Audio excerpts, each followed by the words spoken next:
तर आज आपण बनवणार आहोत लाल चवळीची छान सुकी भाजी। तर ही छान चविष्ट अशी लाल चवळीची भाजी बनवण्यासाठी मी कुकरमध्ये 1-1.5 कप ही लाल चवळी घेऊन त्याच्यामध्ये थोडंसं मीठ टाकून, पाणी टाकून एक 4-5 शिट्टी काढून छान मऊ अशी शिजवून घेतलेली आहे। त्याच्यानंतर गॅसवरती कढई ठेवून 3 ते 4 चमचे तेल, अर्धा चमचा जिरं, ठेचलेली लसूण टाकून त्याच्यामध्ये 1-2 बारीक चिरलेले कांदे टाकायचे आहेत। त्याच्यामध्ये मी कढीपत्तासुद्धा टाकलेला आहे। कांदा थोडा जास्त टाकायचा।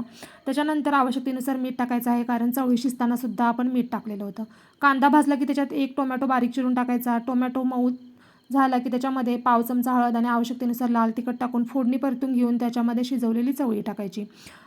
अर्धा चमचा मी गरम मसालासुद्धा टाकलेला आहे। चवळी व्यवस्थित परतून घ्यायची, आवश्यकतेनुसार पाणी टाकायचं आणि झाकण ठेवून एक 3-4 मिनटं लो फ्लेमवरती चवळी परत एकदा शिजवून घ्यायची आणि काय वरून छान ओली कोथिंबीर टाकायची। पाण्याचं प्रमाण तुमच्या आवडीप्रमाणे कमी जास्त करा आणि रेसिपी नक्की ट्राय करा आणि आवडली असेल तर चॅनलला सबस्क्राईबसुद्धा करा। धन्यवाद।